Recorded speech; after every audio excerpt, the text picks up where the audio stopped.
Welcome to another episode of the Popcorn Confessional. This is Dave from Nerdbox, and I'm accompanied by my wife, Jenn from Nerdbox. And on this episode, we are going to review A Mouthful of Air. So fire up that Jiffy Pop and meet us in the booth.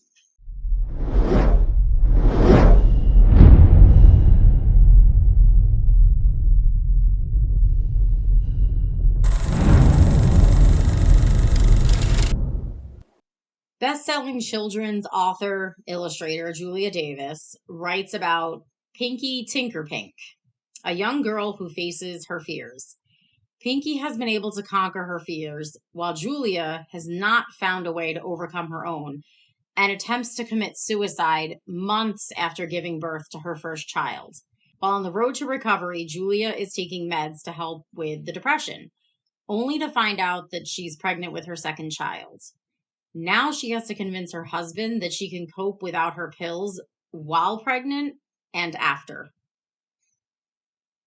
Yes.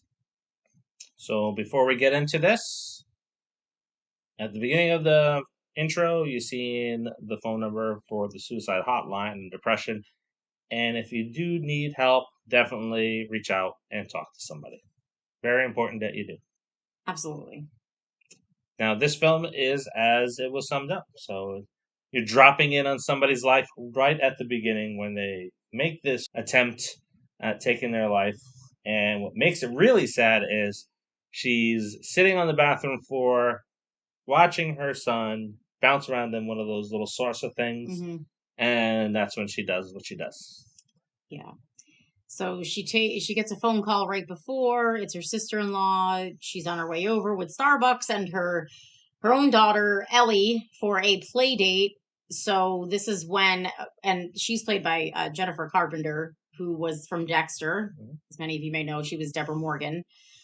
And Julia Davis is played by Amanda Seyfried. She's been in so many things. You know who she is. Mm-hmm. But so when she hears the voicemail or the answering machine, now we're circa 1995, so it's not cell phones. It's a landline and an answering machine. So when she hears the message, she knows that her sister-in-law's on the way over and the baby will be found. And so, he won't sit there alone with a dead mother. So she feels like now is the time to do it. Mm-hmm. Yep, and then we get to have a couple time jumps during this film. Yeah, it jumps forward and then back, and then so it kind of goes back and forth. Mm-hmm. Yeah. So we get to see the fallout of how this has impacted family around her, as well as her own relationship and how that plays out throughout the pregnancy of child number 2. Yeah. Yeah. So her big thing with having child number 2 is that her doctor, Dr. Sylvester, played by Paul Giamatti, he says, you go off the meds while you're pregnant because the pregnancy hormones will probably protect you. I've heard that before. He didn't recommend it. He didn't recommend it. And he definitely told her that she needed to start them immediately after giving birth, but she didn't want to do that because she wanted to breastfeed. To some women, I guess that's like a super important thing. It wasn't for me. I think a bottle is just as good as anything else. She has issues where she feels like she's not a good enough mom. Mm-hmm. She feels like she's failing her kids every step of the way. She feels like if she looks away for even a second, one of her kids is going to die. She's suffering from a lot going on with mental illness. Yeah. So this is brought to you by Amy Compliment. It's her first film. Now, the focus and the end credits is on postpartum depression. Yeah. But maybe that elevated things that were going on. And why that was in the credits, maybe it was a studio flub because Paul Giamatti's character pretty much in the beginning of the film establishes that something else happened. And it's around the first grade. And it was quick, and the way it was described kind of sets you up for things that you're going to find out later in the film. It's like, yep, there's something else going on here, and that confirms it for me. Yeah, and it just basically, her whole life kind of revolves around this incident that happened when she was in first grade. And she doesn't know. They only address it once, though. They only address it one time. Well, they sort of address it at the end because that scene was creepy. Yeah, that scene was creepy, yes. Yes. But they never talked about it No. ever again. No, but you can definitely pick up on what it is. You can pick up on it. But unfortunately, her whole life has kind of been gray since then, is how she describes it. Because I don't think she doesn't even really remember what it was that happened. She sees bits and pieces, like clips, like movie clips of her life, but she doesn't know exactly what happened in that moment to make her feel the way that she does. So maybe that's smart filmmaking, where it's like, if she can't remember it, we can't tell you in the story. We can only hint at it because she only has these little hints too. Yeah. If that's the direction that they were going, bravo, good job on doing that. If it wasn't, then you kind of left out a piece there, or you just kind of glossed over it with, the discussion in the credits, like, oh, if you're suffering from postpartum depression, there's definitely a lot more going on here. Not trying to downplay one over the other. There is more than just this going on in this person's life.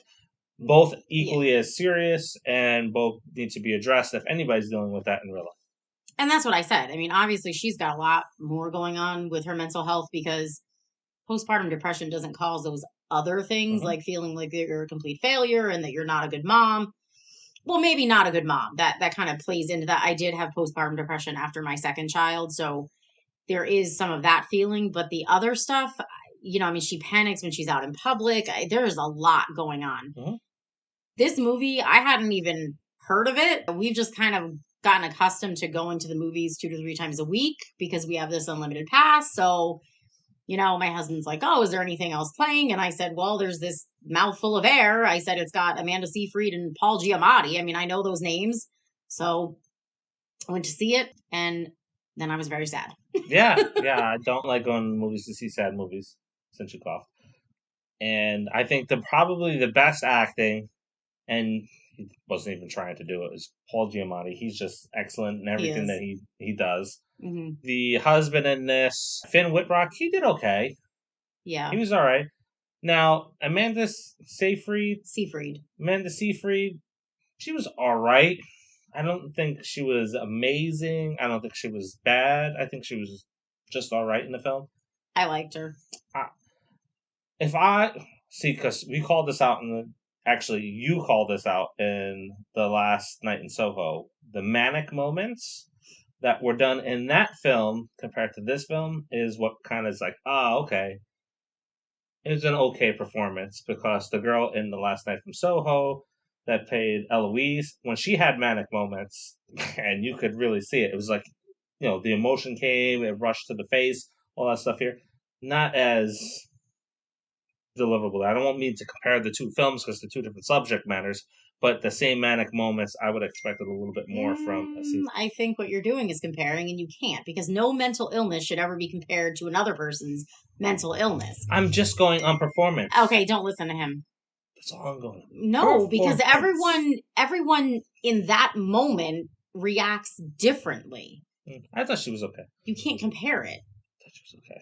And when you're comparing mental illness to mental illness, that's just wrong. I'm not. I'm comparing performances. Actress versus actress, not mental illness versus mental illness. We're not going to review this. I wouldn't feel right. I mean, it's not based on a true story. It's based on a book and a screenplay. But I wouldn't feel right reviewing something about mental illness.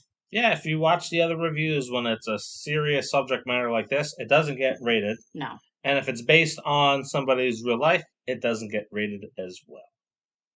Exactly. So if we do go to see Spencer, there will be no rating for that one as well. But that doesn't stop you. You can leave your rating and review in the comments, and we'll gladly comment and talk about it and discuss it. But in the meantime, don't forget to like, subscribe, turn on the notifications, and share. Yes. And until the next, see ya.